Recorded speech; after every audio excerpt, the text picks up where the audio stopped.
Hi, hello, I'm Sam Harrison. I read, review, and discuss fantasy and science fiction books. And today we are doing our long awaited full spoiler discussion for A Crown of Swords, which is book 7, the pretty much halfway point for the Wheel of Time. If you don't include New Spring, which we obviously are including, but I'm joined today by my good friend Matt. Hello, welcome everybody.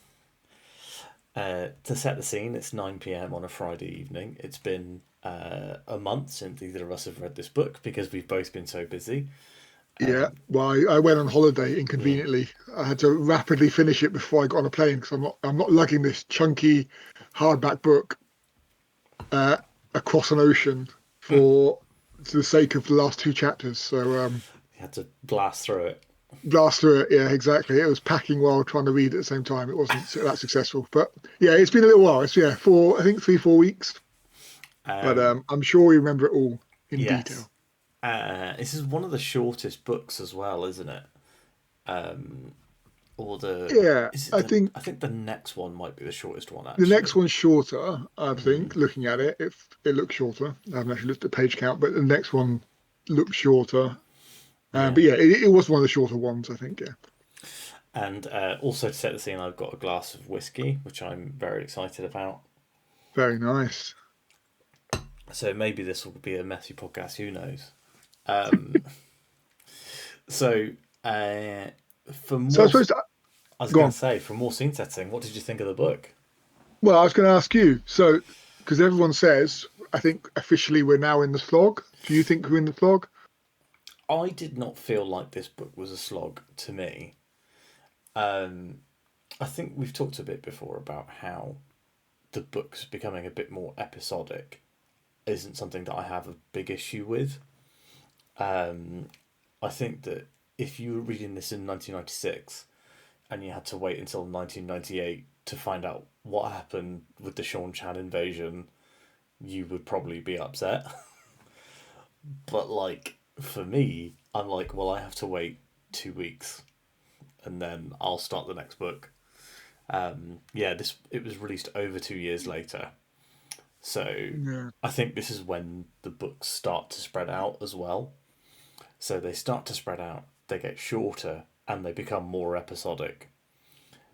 But it's really interesting because I looked today because I was like, well, I need a refresher on this, but I don't have time to reread the entire book, so why don't I watch some other reviews and some other content on it? And it's so interesting to see how split the community is on this book. So, like, Mike from Mike's Book Reviews loved it. Yeah. Murphy Napier didn't love it. Patrick Leo didn't love it. It's really interesting because I feel like those three often, like, I watch all of their channels and they often agree on like the quality of a book. But Patrick, like his thumbnail is like his head in his hands, and it just says this one wasn't good as the thumbnail Wow. text. But for me, Well, I'll have I to thought I it have to was watch good. his view on that. But oh yeah, I thought so. My impression was I didn't feel like a slog at all. I didn't feel like we're in a slog at all. I didn't think it was the best book of the series Hmm. so far by his Edge Imagination. Um, I think some of the previous couple of the previous books have definitely been better. But I still thoroughly enjoyed it. It was a solidly good read. Hmm. And I think you go to the episodic nature, but there's so much happening in each of these books. And I know you said this is maybe a slightly shorter book, but it's still a huge amount happens Hmm. in this book, and it sets up, as you say, like I hadn't thought about the release dates, and actually you had then had like a 2 year wait of the ending of this book to the next book. Um, yeah, that is a long time, and that would feel like a long time, and not knowing when the next book is coming as well, with all the stuff being set up for the next book or what feels like it. Hmm. I still enjoyed this book a lot. I thought the ending probably wasn't as strong as a couple of the previous books, as my personal opinion. Yeah, Um, absolutely. Hard to beat I the Battle of Demise Wells. That was Yeah, so good. exactly. I think, we've had a couple of books, like there's been two books for me where the endings were just chef's kiss, Hmm. magnificent, which was the Do My Wells and the last book and the Perrin's Battle of the Two Rivers or Shadow whatever, Rising. Yeah. Emmons Field, yeah, Shadow Rising. the two endings of those two books were just some of the best endings of books I've read for quite a long time. So they were superb. This one wasn't at that level, No.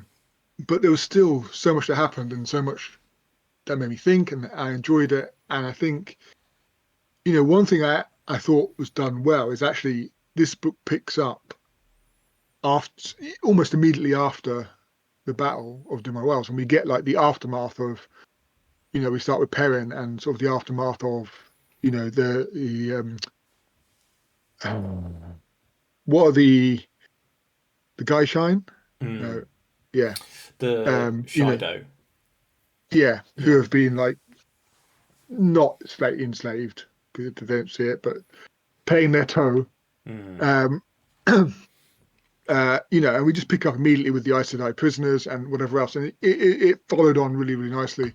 And I think, as you say, like because we're reading these almost back to back, like we haven't got these year or 2 year waits Mm. between publications, so we can just pick up and run with it. But that was just led in so nicely. And I was trying to think back to what actually happened at the beginning of this book, because it does feel like a long time since I started it. And like Pedro Nile is assassinated at the beginning of this book. I thought that was a really good twist Yeah, it was brilliant. because, like, he's been built up quite a lot throughout the Yeah, books, and the internal struggle in the White Cloaks was quite an interesting storyline. You've got the Questioners versus the like legit White Cloaks, yeah, and Joachim Carradine, and then yes, I really liked when he talked about his spy master in, I think it's the previous book, I think, yeah. is because Must be, yeah, Pedro Nile is the whole prologue of one of the previous books, isn't he? He's yeah, like one of the major prologues, and that's where you find out that like his secretary is secretly the actual spy master, and I like that that came up a few times in this one. Um, yeah, yeah. It really good was way to good. Like, start the book. yeah, and it was good. I enjoyed the fact that he had set up the spy master who really was just a bit of a joke to Pedro Naro, who's just like this sort of figurehead who sort of brought him every rumor under the sun, Yeah. and most of it was nonsense. But then it turned out that he was almost double playing him as well and working for the other side. Hmm. But then he got set up as well. It was like the patsy in that. That was again. This is Jordan's just building up of what building up in storytelling, Hmm. being able to have like this arc of things happening and just building to a point, and then it still surprises you. But then you look back and go, "Oh yeah, that makes a lot of sense." Um, I thought it was brilliant, and the way it changed, and then you've got his secretary, who is his real spy master, then helping More gays. Morghese Yeah. uh, escape from the Sean Chan, who had quite a big setup in this book, Hmm. which is exciting for the next book, Yeah, lots of really I good assume. Sean Chan foreshadowing I think we've had throughout the Mm. last few books where they talk about their like elephants and the like weird animals that they have and stuff, and how they ride these animals, and they've got the Yep. women with the lightning dresses on. I was like, there's so much cool stuff about the Sean Chan. There's all this like world building around them, and I feel like we're really only touching the surface. Yeah, and it's again what I've liked what Jordan's done is he's kept them in mind throughout the book. So they Mm. had their big bit in Book book two, wasn't it? two, Yeah, great end. um, and they were pushed out at Falmer, and then that sort of the main force was sort of dissipated Mm. then, but there was still always a presence about. We still had sort of uh, interactions with them or interactions with sort of refugees, I suppose, Mm. of the Sean Chan.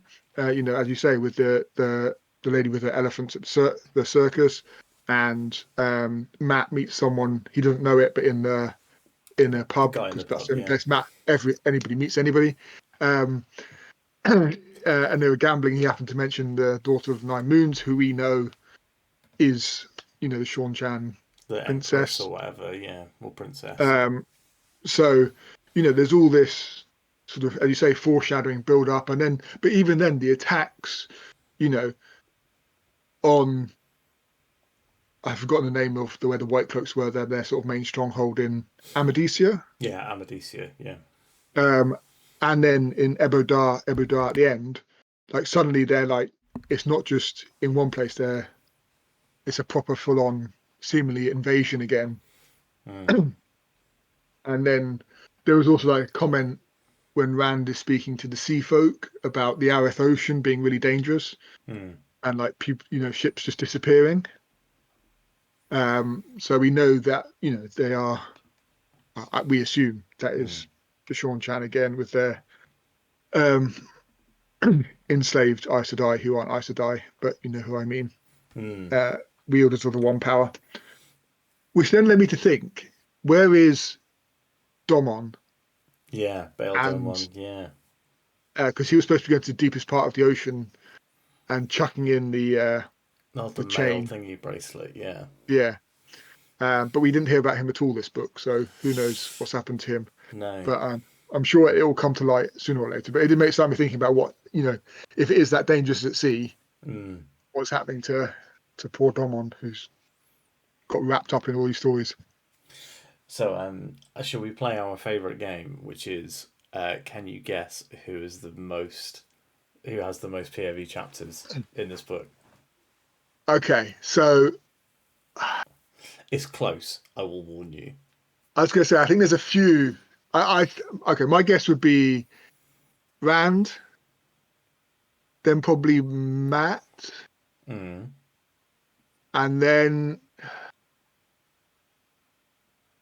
and then either Perrin or Egwene because they're at the beginning, but then they disappear. They like the first half of the book, well not Mm. half maybe. The first like third of the book is those two, Yeah. and then they disappear. Then it feels like the end is mainly Rand, and then Matt Mm. has quite a bit in this book, but I think he's probably second. So, Matt is number one, Ooh, okay. then Egwene, then Perrin, then Rand. So, Rand is our number four, Oh, okay. which Pretty I long. thought was really interesting because I felt like this was Yeah. very much a Rand book. Yeah. But the thing that I would say is Matt is 17% and Rand is 12.5. So the Okay. difference is very small.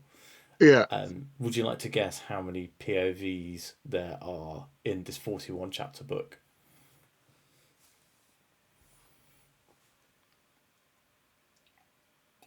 Well, going off the last book, it's going to be more than 41. It isn't, no. Oh, is it not? It's I said 31. So there's 31. 31 Okay. POVs in Okay. So 41 it's not chapters. quite as many as the last because the last one felt like a lot. This one felt because I felt the last one. I said I loved the ending, but I did feel it was a bit more. There was a lot more characters. It felt there was a lot more POVs than the last one. Mm, This one, it felt there was quite a lot of POVs, but it did feel a bit more split between, as I said, those four characters, and obviously by the percentages that sort of suggests it is. So I thought, I did feel Rand was more than the others. He felt maybe just felt a bigger presence mm, um, than the others. I suppose all of Min. I suppose there's a bit of Min in there, and that's all about Rand, her mm. bits really. Perrin's very focused on what's Rand doing as well. Yeah, yeah. I liked the So mother-in-law bits with Perrin. I thought they were quite fun. Whereas, like, his relationship with Fido is very good, and I feel like Jordan has earned that relationship now, whereas he hadn't really earned it at the beginning. Um, uh, like, it feels quite earned, and like they're trying to have a kid, and like that it's very interesting to be like, oh, he's probably like 22 or 20 or something, and yeah, he's trying to be this general, he's trying to be this lord, he's trying to be a husband. And I'm thinking about what I was like at 22 and being like, well, that wouldn't have been very useful. Um, no, no. You grow up quick in sort of medieval fantasy worlds. hmm, But yeah, no, I agree. I think that relationship it works for me. And I think meeting the parents is always entertaining, hmm, and they're not necessarily the most easygoing of parents. Files, mum and dad, they're quite strong characters. Let's put it that way. Um, but I think he handles, and it's just that there is that relationship does work. And I think Perrin, I still like Perrin. I think he feels a bit different from hmm, Matt and Rand. I think that's the good thing. Like the three main male characters all feel different. They're different people. They're very clearly different things are happening to them, but they're very clearly different individuals with different motivations and different incentives of what Mm. they're trying to do and why they're trying to do it. And Perrin seems has felt a little aside because he's been away. He's come back now, and now he's sort of working more with Rand, I Mm. suppose. But he's still able to stand up to him Yeah. and say no. Um, like he didn't want to be the general. He said no, and then they staged this whole little charade so he could go off um, under a black cloud, which wasn't really there, etc. So, yeah, I mean, I'm curious to see how their relationship develops Mm. as we go forward, as he gets more entwined in Rand's dealings rather than, as I say, it's felt like he's doing his own stuff that still fits in. Like he went off and saved the two rivers, um, and when they attacked the Stone of Tyr, like he wasn't there with the others. He was Mm. after trying to save Fael. So he's always felt a bit separate, but now it feels like the Trevorrow element has been sort of dragged him into the thick of it again. So Yeah. I'm curious to see how that develops and where that goes for Perrin and therefore for Fael as well and that Mm. relationship. Yeah. I like Deveron Brashear a lot. I think as a Mm. character, whenever he turns up on the page, I'm like, this guy's quite fun. Like he's kind of like old man Matt. Like Oh, he's man, doesn't take himself too seriously, is a fun guy, and but then stands up for what he thinks is right and is mm, going against what's probably politically good. And there's definitely a lot of political stuff going on with his niece, who is the queen of not Tarabon, is it? Begins with a T. I feel like I can't Google anything because you never I'll know what you'll find. spoil it for myself. Yeah, Um, exactly. but I like the his character. I like the relationship that he does have with Perrin. I thought that was quite fun. Yeah, And his wife is great, and his wife as a counterpoint to Fael is quite fun. Like looking at the two, like the way that they interact and the way that she interacts with Deverum and the way that Fael interacts with Perrin. And I think there's the kind of the idea in their society that the women are like the politicians and the men are the soldiers, which I thought was quite interesting. And obviously they're ruled by a queen, the same as most of the yeah, nations are. So yeah, I like. I'm interested to see us get out of these locations now, like Kyrian and Camelin. I feel like we've been Rand has been in those cities for like three books, yeah, and because Elaine is on the move now, isn't she? She's moving towards the White Tower, so she's left Salidar, and Egwene, oh yeah, Egwene, and the other E. Yeah, yeah, and Elaine and Nynaeve have been in Ebudar but have now left. So I feel like we're yeah, seeing more of the world. I thought Ebudar was really interesting as well, but the kin, the kin was a good idea, yeah, and I like Elaine and Nynaeve kind of letting everyone run roughshod over them, and then Elaine's just like, no, actually, I'm yeah, probably a queen. I'm gonna yeah, just tell everyone to shut up, and that yeah, scene was yeah. very gratifying. Yeah, that was one of the better scenes that really hit home. I was like, yes, this feels good. Like this is finally, because you do get, as you say, like with the kin, like they're very meek and mild, and as you say, get you know run over effectively. Mm. Um, but then yeah, when she has that scene where she stands up to the other Aes Sedai and basically just tells them what for and puts on all queenly queenie effects, and like Mm. suddenly they're like, yeah, okay, you lead now. It's fine. She's Yep, like, you're in charge. actually, Aes Sedai rule are ruled by whoever's the strongest in the power, and we're the two strongest, like, Yeah, Aes Sedai for generations. So you can all yeah, shut up. yeah. And the Ice are like, okay, you've got a backbone, fine. Mm. Yeah, we'll follow. I thought was really good.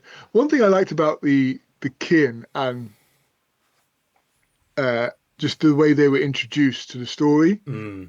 it just got me thinking about, again, about Jordan's writing and how he sort of, the phrase "the wheel weaves as the wheel wills," and like Mm. you get some really clear, you know, where he clearly states this is the impact of Tavernan on the world, like Rand and the Sea Folk Yeah. when they're having their negotiations and the Sea Folk are just giving out all their secrets, and the I forget her title, but the mistress of the The boat is Wave like Mistress, yeah. basically saying something, going, oh my God, I can't believe I said that.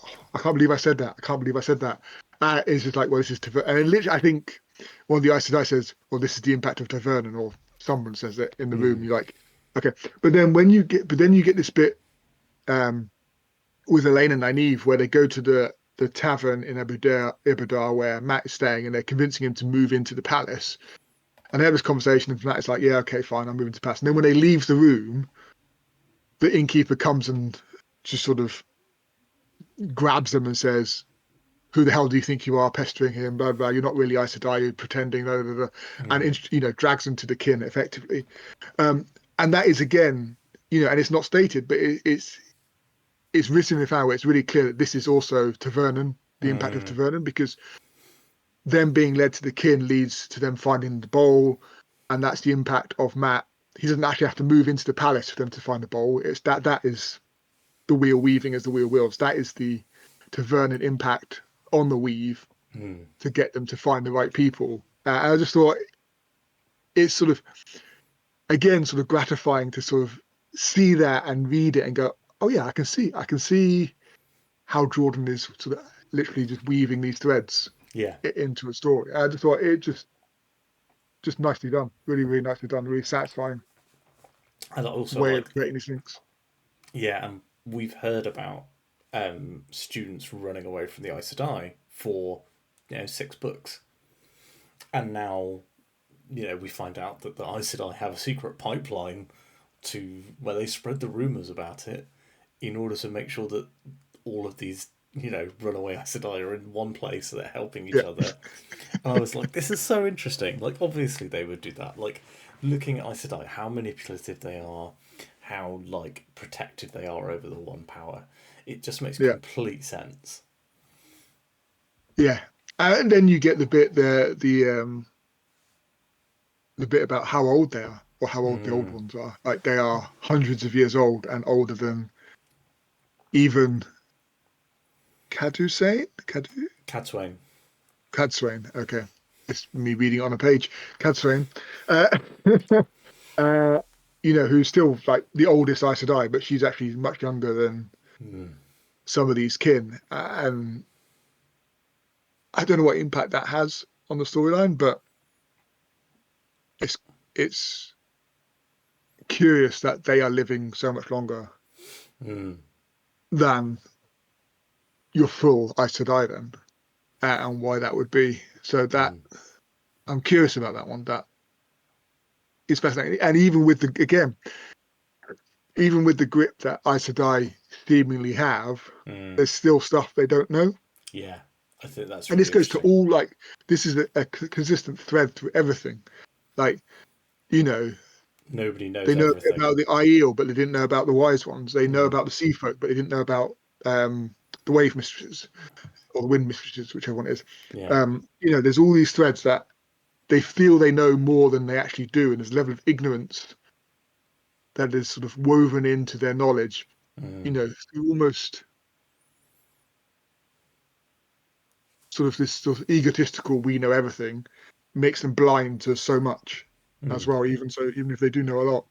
So again, another thing that I think he's woven into the story really well. Yeah. And I mean, speaking of Aes Sedai, I Mm, think in previous books you've kind of loved to hate Elida, whereas I think this book there's a bit of a turn where you see more of her like unsureness and her like fear of being unseated as Amelin Seat and stilled. And you see obviously Alviarin, who's a black sister. And I think she's the head of the Black Argyll, isn't she? I think she. I think that's what it said. Yeah. Yeah, I feel like she says she's the head of the Black Argyll, and I found that genuinely interesting. I think, yeah, Elida and Alviarin are a really good pairing as characters, and just seeing the turmoil in the White Tower, and like the how obviously Saladar is also in this turmoil, and they put Elaine in Egwene in place, but Egwene is kind of they kind of put her there as like a figurehead, and she's like, no, I'm not I don't have to be a figurehead though, like I can be a real Amelin. Yeah.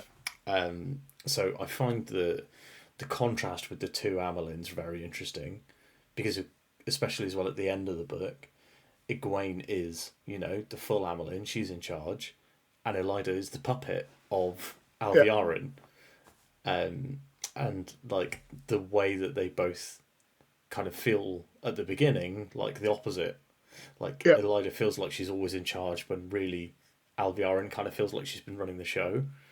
Yeah. And Egwene is like the other way around, where like Shiriam feels like she's running the show, but actually, like Egwene seems to really actually know what she's doing, and she's keeping secrets. And the we've also got the payoff of the vision that she had in the testing, where she was Amelin Seat, and and someone says something, she's like, oh well, actually I never swore on the oath rod, so I can still lie. Yeah.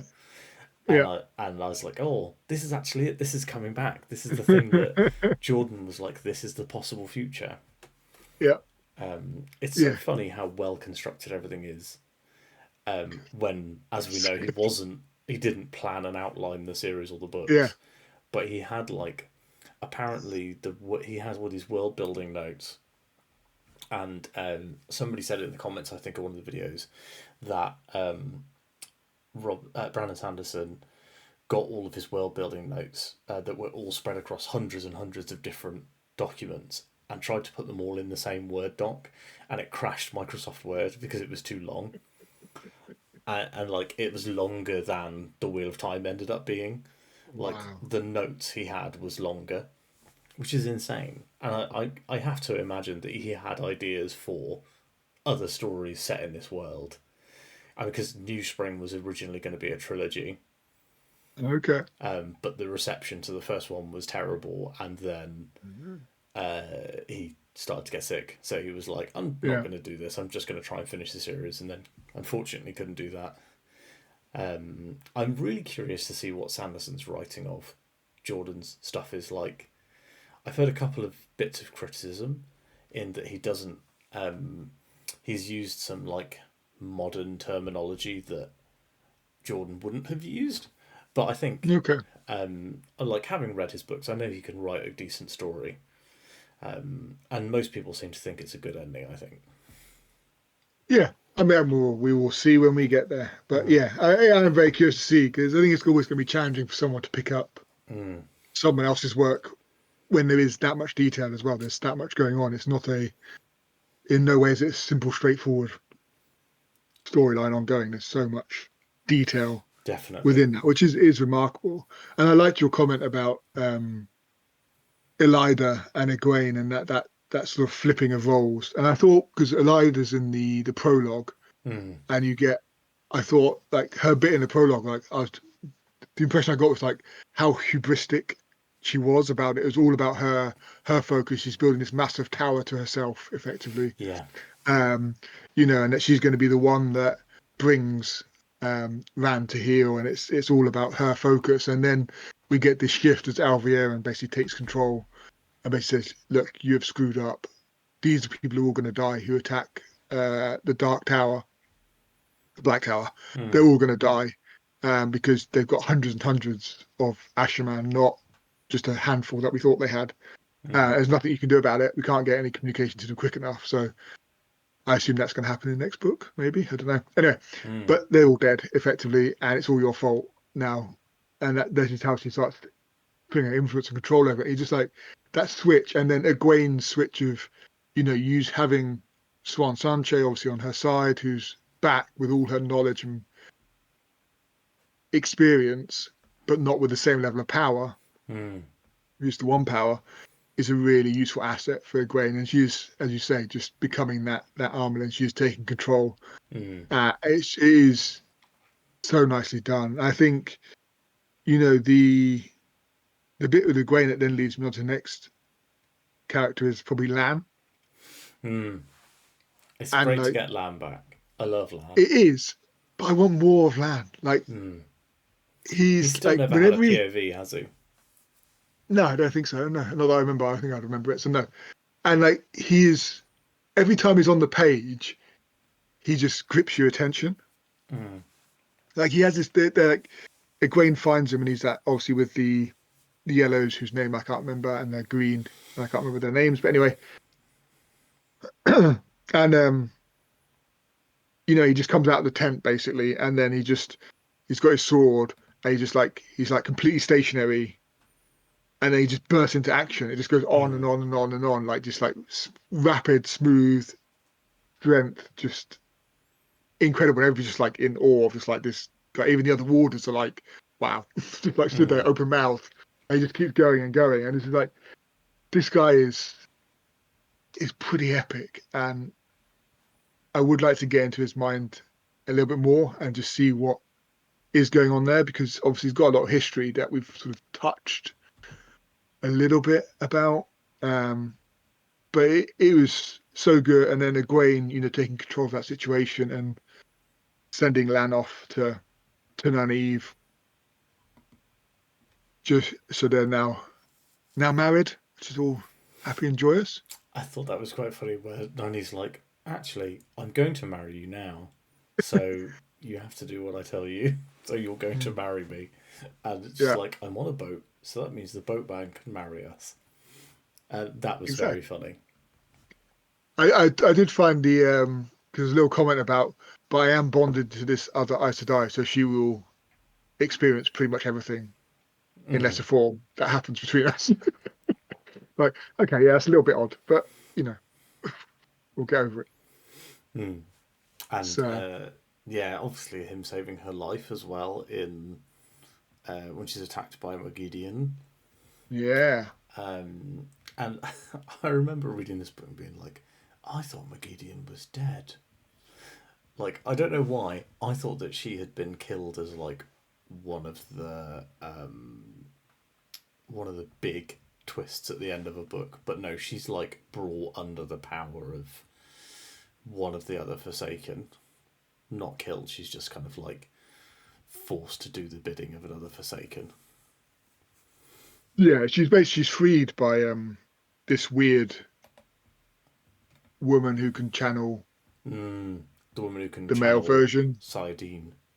Yeah, from in Saladar, and then like she's basically taken, the Great Lord basically just punishes her and then gives her to this other person. Yeah, but I think so. A couple of things on that. One, uh, Mogdine attacking Nynaeve, and Nynaeve actually, at the point of almost dying, managed to break her barrier, so Mm, she can now channel without having to be super angry. mm, Just makes her immensely powerful. So that's exciting. yeah. Obviously, her and Lan being together now is also very exciting. Uh, so I'm looking forward to that.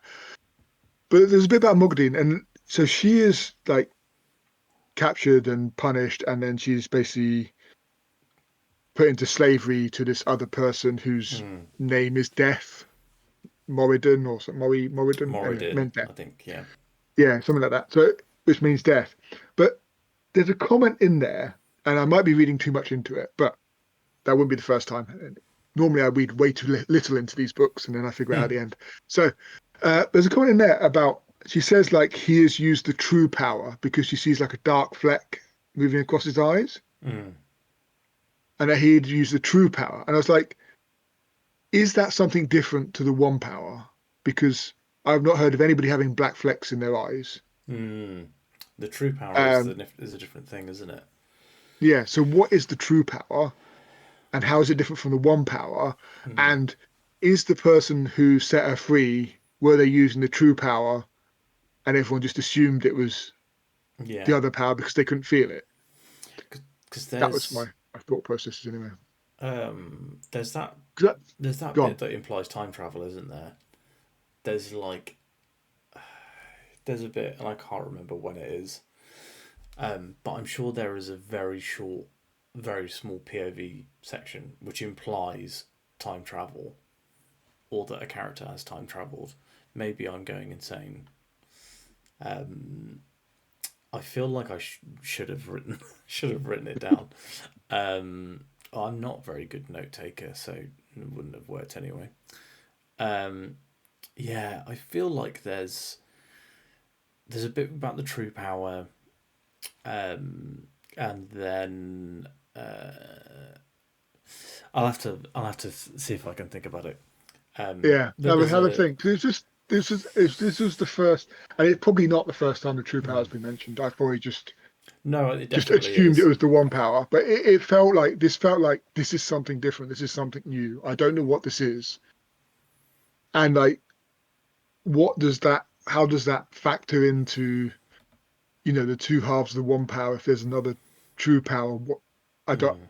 Yeah, what does that mean? I don't know what impact it has or what it means I think going forward, but I'm very curious. yeah, there's a bit where he says he steps outside of the pattern. I found it. It's in chapter 20. Okay. He uses the true power to step outside the pattern, which I thought was really interesting. Yeah. So this is yeah. So I'm really curious about that and what effects that has on Mm. everything going forward because everything is related to the one power. Like all our characters are powerful in the one power, but if there's this other great power Mm. in the universe There's something else going on. which hasn't got two halves, or maybe it has, I Mm. don't know. But anyway, very curious, very curious Mm. on that one. So I don't know what that means. I really don't, Mm. but I want to know. Yeah, definitely. I feel like this book um, closes off a few stories. So it closes off like the bowl and the Ebudar stuff, but then reopens the across the sea, the elephant people. I've forgotten their name Sean already. Chan. Sean Chan reopens the Sean Chan story properly, and but also I think is giving us a few teasers for new stuff. So we have the previous one. We had the Fade who was like aware Fade that was really Mhm. tall. The Yeah, Mordral, and yeah. then this time we've had the guy with the true power, and yeah, really interesting. I want to know. I feel like we're getting a few tidbits now that are like setting up the next set of books. I feel like there's going to be big Sean Chan war stuff. I forgot to give you an anecdote actually. So I was with me. I went and met up with Ross and Laura, and we went to Blackwell's in Oxford. That is a specialty Nice. sci-fi and fantasy Okay, art. yeah. Blackwell's. They've got that's all they sell is like sci-fi, fantasy, and Wow. manga. And the manager there is like a curator for their books basically, and he's like, I just get in all the best sci-fi and fantasy, blah blah blah. And I mentioned that I was reading Wheel of Time and that we were doing a book a month, blah blah blah. And he was like, "Oh, that's really interesting." And he was like, "Oh, how far are you?" And I was like, "Oh, I just finished book 7." And he was like, "Oh, well, at least you got through book 6 then." And I was like, "Oh, I actually thought book 6 was one of my favourite ones." And he was like, "Book 6 is just women talking in the woods for 300 pages." Um, There's different opinions of people, isn't there? it's funny. I feel like this is the only series that I know of where like the fandom is so explicitly like some people are like, these books are terrible. The other people are like, these books are amazing. And like, no one agrees where the slog begins. There was someone in the comments of one of these videos that said the slog began at book 5, and I was like, what are you on about? No, they were wrong. Mm. As I said, I've not felt the slog yet. So we'll I'm see I'm what sure book we 8 does. will, but Yeah, I mean, it's a lot of books. Let's be mm, honest. It is a lot of books, a lot of words, a lot of pages. So we may well do. But so far, there's still, yeah. The other thing we've said here, like, what I'm enjoying is, I think the characters are good. They're growing on me. Each book, they're developing. There's generally a good character arc for most of them.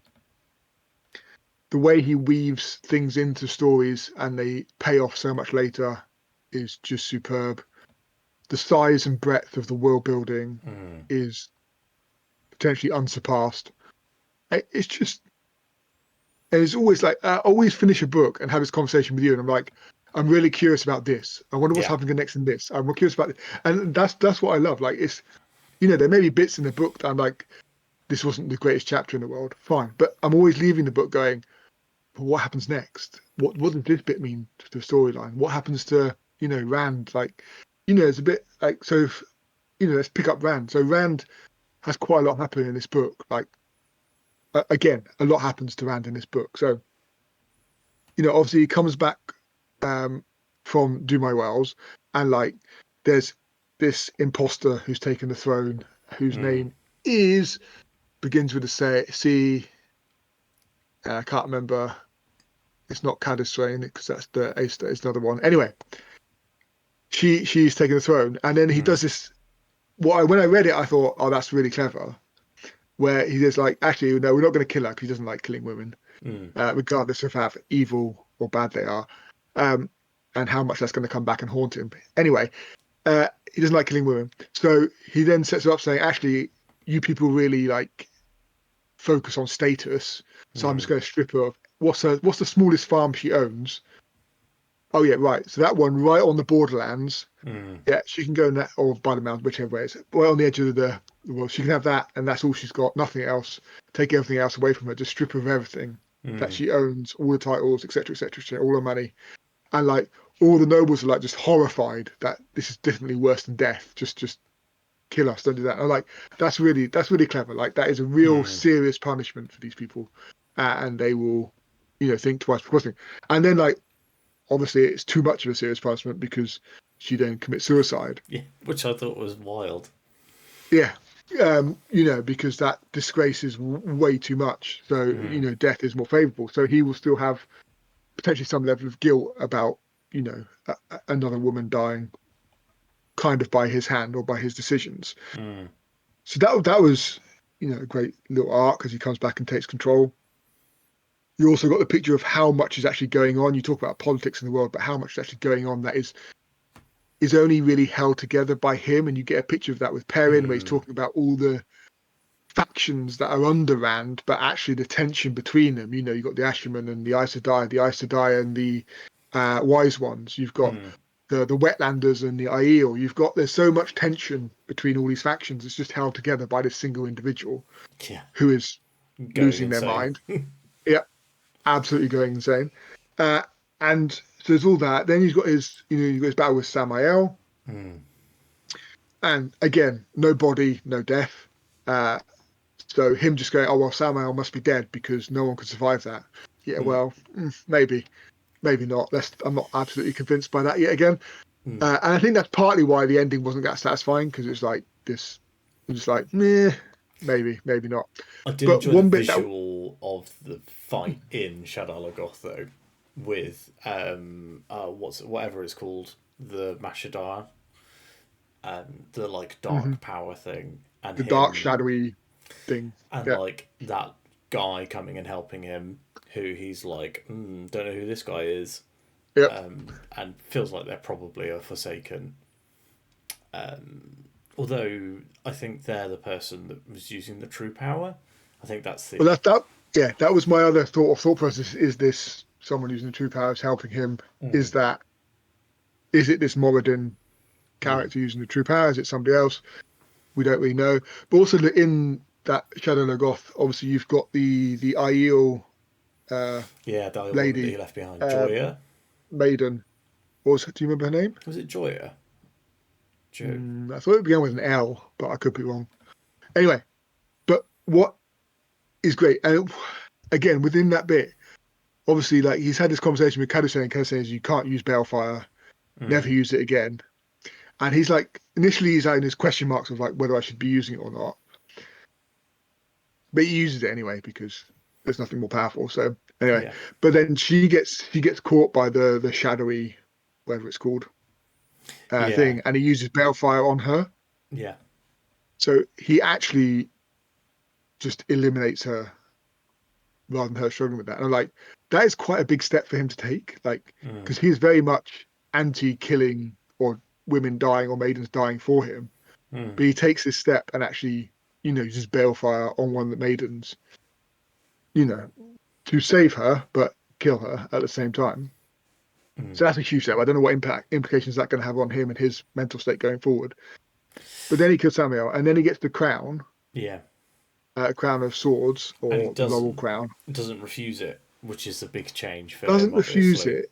Absolutely spot on. Doesn't refuse it, which he has done to every other crown because he's like, no, no, these are for Elaine. These are for Elaine. I don't want to be king.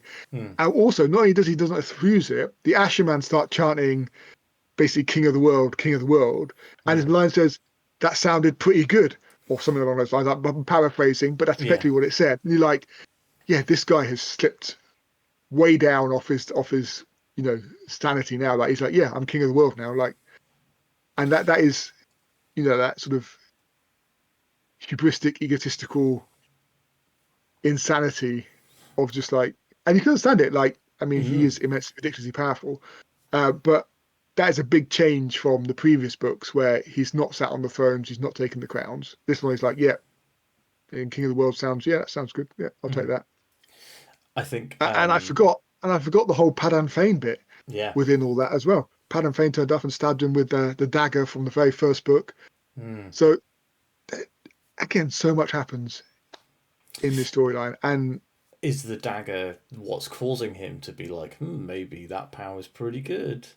Like, yeah, are we is getting to that see is him it hastening corrupted? the madness because we've now Mm. got two evil forces seeming fighting inside him.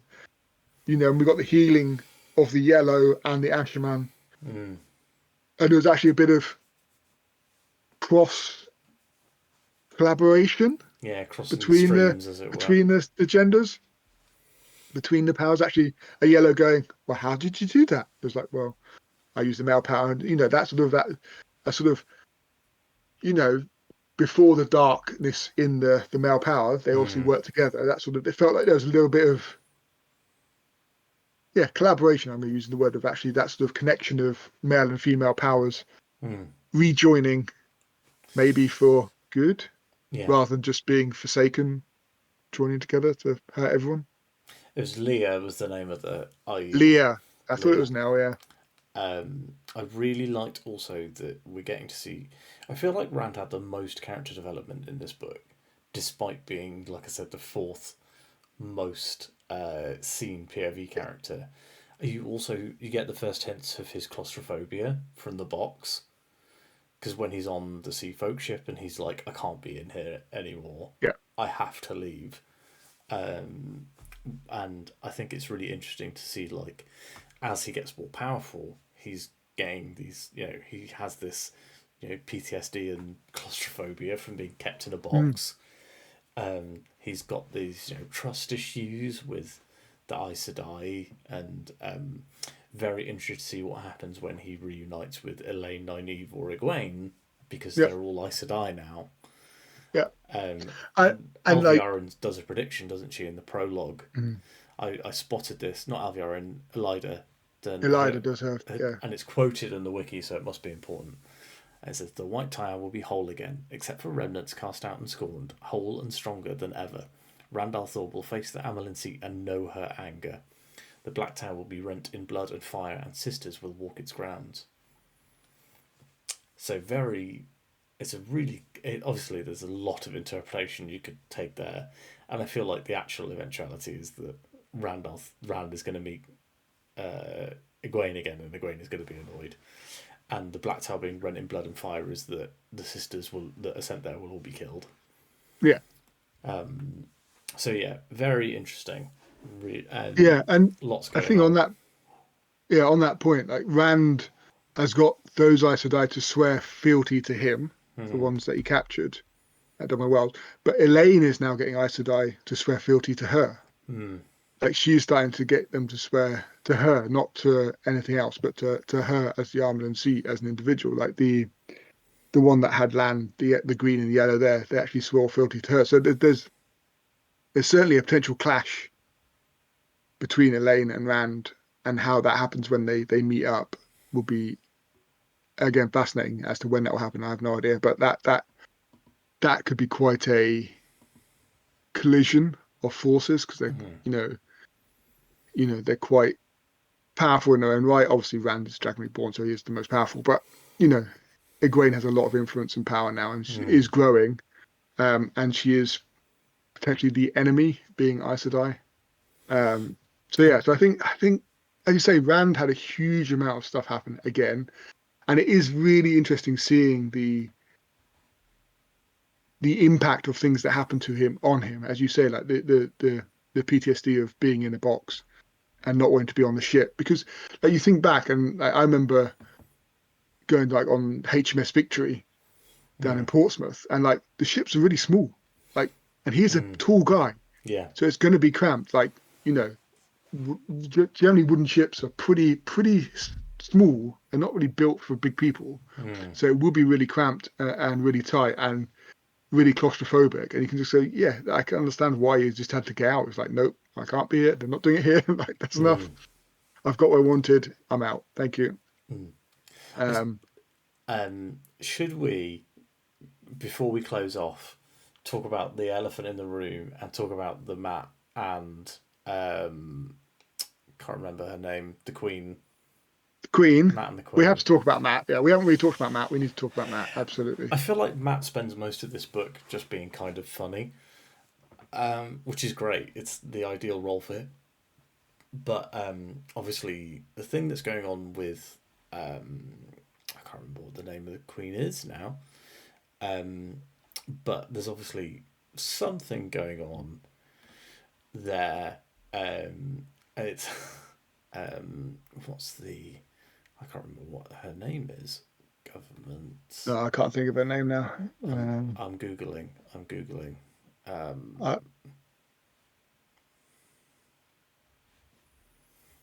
googling while trying not to get spoiled. I was going to say, yeah. But yeah, very very interesting relationship that they have, obviously. Yeah. So what were your thoughts on it? What were your thoughts? Because the thing that I said in the Thailand, is the name of the woman. The thing that I said in my specific review was, it felt like Mat was interested in Thailand in a like, she's hot, kind of way. Like, yeah, like pretty much every woman he sees. Yeah. Yeah. Kind of an absent-minded, like, oh yeah, I dally with her, but she's a queen.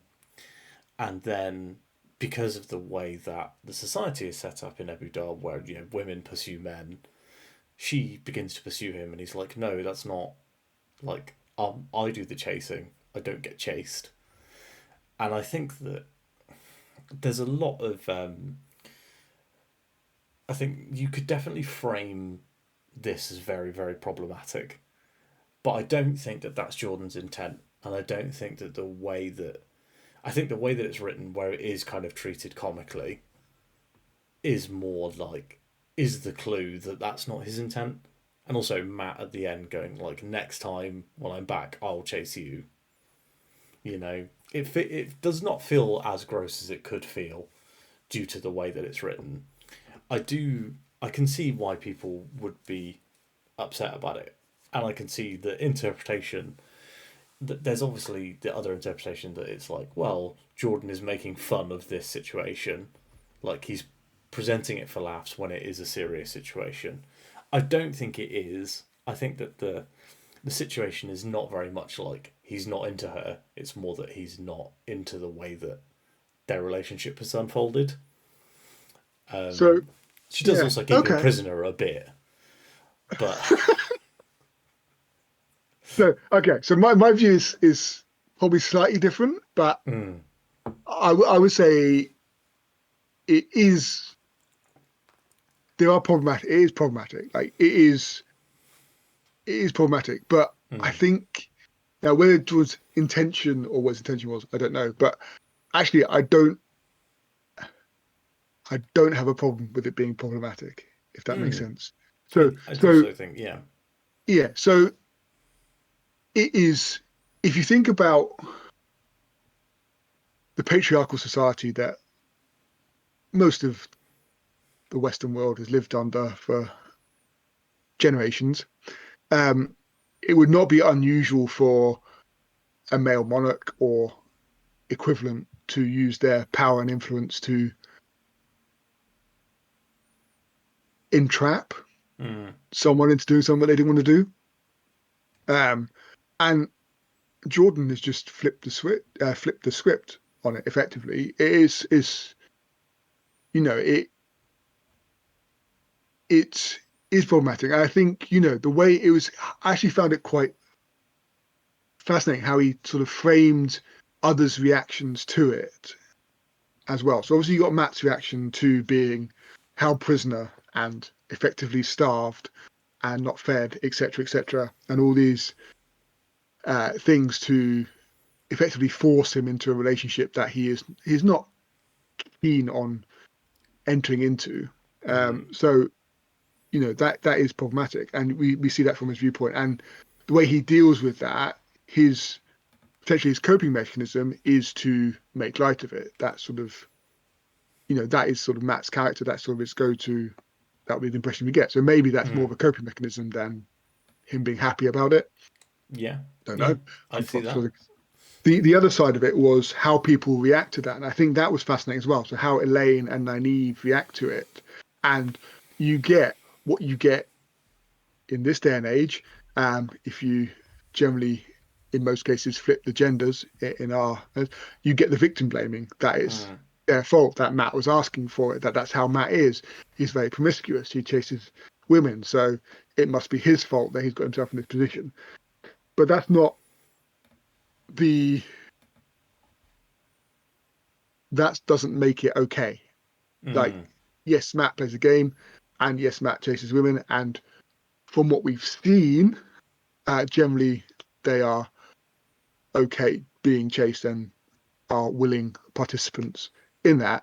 Matt is seemingly not, and where does that line is drawn, and who's at fault within that, and the power dynamics of it as well. I mean, this is the queen of a kingdom, and okay, now a general of the Dragon Reborn's army, but you know,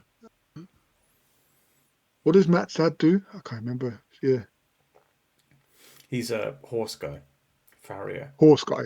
Thank you, horse guy. That's why I know so much for horses. Yeah, I was gonna say a farmer of some sort, but I can what he farmed. Yeah, horses. So he's a horse breeder's son. So there's a big power dynamic shift change between the two there. It's just that's what I thought, and I didn't. As I say, it being problematic wasn't necessarily a problem. I think there's question marks over, and what I think will be fascinating is to see how it plays out over the next few books, whether it has an impact on Matt. Because we look at other things that have been problematic, like Rand being shut in a box and tortured. That's pretty problematic. Yeah. And it's had an impact on him. Now, Matt has been, you know, basically forced into actions potentially he would have chosen to pursue, potentially. Yeah. But he didn't. So, what impact does that have on his in the future? I don't know, and that'll be interesting to see how Jordan writes that and whether that is approached or not, or whether this was sort of a one-off and it's forgotten. But that doesn't seem very Jordan-esque when everything else has a follow-on or an impact. So I'm really curious about how that develops and grows. But as I say, it was to me, it gave us sort of an interesting insight of, we had like, effectively what could be considered sexual assault. We had the sort of victim blaming element that we see in many, unfortunately, many cases of sexual assault. Mm. We see victim blaming within that, and we sort of had that with how Elaine and Nynaeve initially reacted uh, to Matt and him being blamed for Mm. what was happening, etc., etc. So there's those bits in there where actually I thought, actually, this is an interesting perspective. But again, I can see why people didn't necessarily appreciate it. But Mm. to me, it's how it then proceeds from there. But then again, Matt has just been crushed under a wall, so other things may get in the way of that. But that's what I'm curious about now, is how that sort of develops from there. Yeah, absolutely. I think that's. I kind of feel like when I was reading it, I was giving Jordan the benefit of the doubt, if that makes sense. Mm, And being like, but actually, maybe it is, as you say, it is problematic, and it's his intention to show that dynamic and that relationship, which I think obviously you'll see as the story goes on how that plot line is treated will probably tell mm, you what his thoughts are on the topic. yeah. I did want to touch on one last thing actually, Mm, which is the Golam and how mm, cool that was. How it like can go under doors and feed on blood and can sense a channeler at 50 paces. yeah. Very cool. I thought the Grey Men were like the most interesting thing, like villainous object that we'd had. But these Golan, the like this Golan guy, was very very cool. Yeah. I really appreciate it. And you said the Grey Men were we didn't see much of them, but they still had quite a presence Hmm. or lack of presence, I suppose, actually. But on the page where the soulless individuals could just sort of slip through was great. But yeah, the Golem, like just the Jordan is great at writing fight scenes. Hmm. He's really, really good at writing fight scenes. And what worked really well in Ebodar with this was that actually the one power had no effect, and Hmm. that made Matt has to get involved. yeah, exactly. So it made like these really powerful characters really impotent Hmm. because they couldn't use the one power. Like, Elaine is a really powerful individual in many senses of the world, like with the one power, and now she's like putting on her queenly airs and being able to like take control of the situation and controlling the Aes Sedai. But she was impotent against the Golem. She wasn't able to use her power to affect this being. Hmm. And like even Matt couldn't really, but the his Foxhead medallion obviously had some effect. It's like this Hmm. sort of almost like this anti one power collision. It's like Um, two magnets that have the same yeah, polarity, sort of thing. yeah, just like yeah, exactly. Yeah, that's a good um comparison actually. Yeah. So yeah, I want to see more. Like, we've also had like there are some cool characters. Like you got the Golem, you've got the Grey Men, you've got those like the big dire wolf Yeah, things the dog things. that we haven't really seen for a couple of books, but they were pretty cool in the books that Hmm. did appear. Where there's the footprints in stone, Hmm. which is like that's pretty cool. So again, his world building is huge and epic, and there's always more to explore. Hmm. So I am looking forward to it. Just as an aside, completely as an aside, 'cause I just saw. I'm reading a completely different book at the moment. I'm reading actually reading this book. Though. It's a non-fiction book about mortal monarchs and Hmm. 1,000 years of all deaths.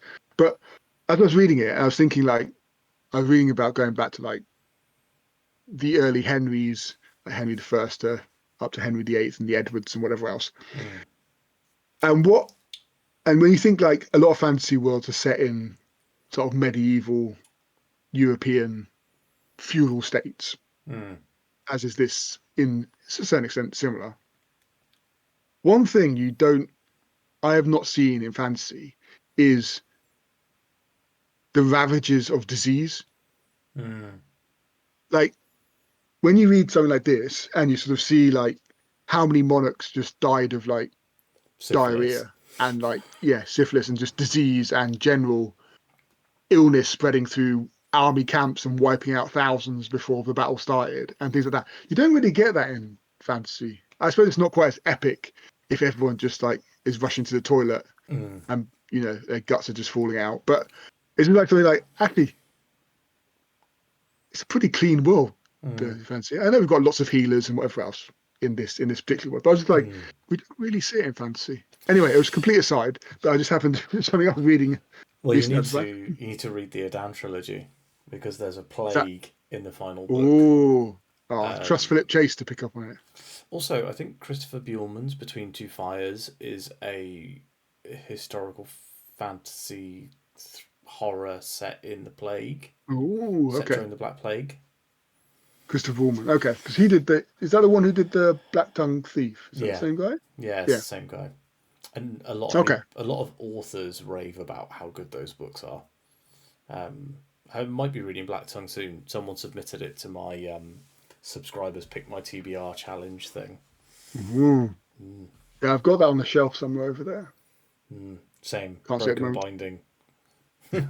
Oh no, I haven't got a Broken Binding one. This is Oh, I did. It was too good to pass up. It was such a nice set.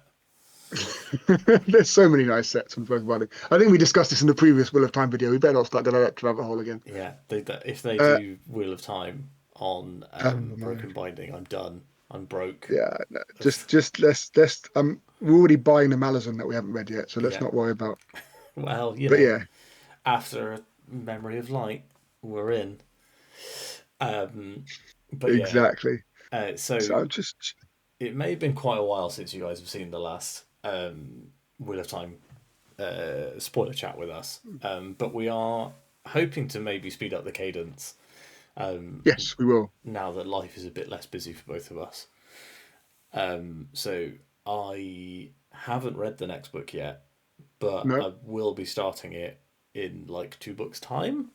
Yeah, Path of Daggers. I think I have an I have a novella and a full novel that I want to read after the novel that I'm currently reading. But then when I've done those, I will be on to Path of Daggers. And Okay. Well, I've got to finish this one, but I've only got 100 or so pages left of that, and then I'll start it. yeah, and But I can't remember when New Spring was released. Let I me. thought it was after book 10. Yeah, it is. It's after 10, so Okay. that's when we're planning on reading it for those Yeah. curious. Publication order. Yeah. Yeah, because I always feel like if you read in publication order, you get to see the like growth of the author, but also any author who writes a book like a prequel, like New Spring, that they say, oh, you can read it in any order, but actually, they're gonna be including references to stuff that they've already written. I often see Yeah. this where they're like, oh, you can read, Mistborn Era 2 or Mistborn Era 1 first, whatever you want. And I'm like, yeah, but Mistborn Era 2 references loads of stuff from Mistborn Era 1, so like, you kind of have to read them in that order. And people who Yeah. I read mean, it's just Stormlight a before they read logical. other Mistborn stuff. So I Yeah. feel I always read in publication order now. The one time I didn't do it was with the Cosmere, and then I've left Elantris for like 2 years, and now I have to read it in November in case it's referenced in the next Stormlight book. Ah, yes. Yes. Got that publishing very soon. Yeah. Are you up Exciting. to date? No, I've not read any Brandon Sanderson. Oh, yeah, I forgot about that. Well, you I've should got loads of his join. books on my shelf, I think but I've not had them yet. I'm reading Elantris in November, I think with Andrew Watson, and we Okay. hopefully will do a spoiler discussion or something. So you should So join was that the us. That'll first be fun. published book? That's his first published book, yeah. Okay. So if you're reading publication order, that's the one to go I'll for. start with that. Yeah. Yeah. I would generally read publication order. That for the reasons you said makes the most logical sense to me because that's the way the author, unless it's some weird thing where the author wrote it but they didn't get published and they published a second book and then they sort of rehashed the first book. But it just makes sense to me that publication order is the order that the author wrote them. So that seems to make sense. Exactly. Anyway, speaking of next episodes, we're going to stop this one so that we can read books and start getting ready for the next one. Thanks so much for watching today. If you have liked this video, give it a like. If you want to chat with us about anything up to and including A Crown of Swords but no further, please do so in the comments down below. And of course, if you haven't subscribed, please subscribe. We're over 1,000 subscribers now, which is very exciting. Wow, amazing. I've made £9, Matt. Really? Yeah. Oh, monetized. Yeah. There you go. Now I'm monetized. Can't quite buy a Wheel of Time book for £9, but well, I did buy unless Amazon's having a deal. £9.58 I've made. Or Orbit's having a deal, I suppose. When Orbit had that deal, I got most of the books for £4 something, which was very exciting. So you've earned 2 books back. Yeah. Magnificent. And one of the most money earning videos that I've got is our previous discussion. Oh wow! So what you mean is that like £4.50 of it is mine? Is that what you're telling me? I can find out. We're going to look. This is very inside baseball for everyone, but I'm going to look. I'm in the YouTube stats. What's made them? Where are we? So if I find Lord of Chaos, full spoiler discussion has made 13 pence. That's 6.5p. If we earn enough to buy a single paperback Malazan book, I'll send you one for the next read through, the next read along.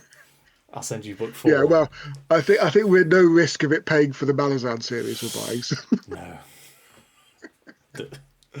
Anyway, I hope you guys have enjoyed this one and a sneak peek into the YouTube analytics.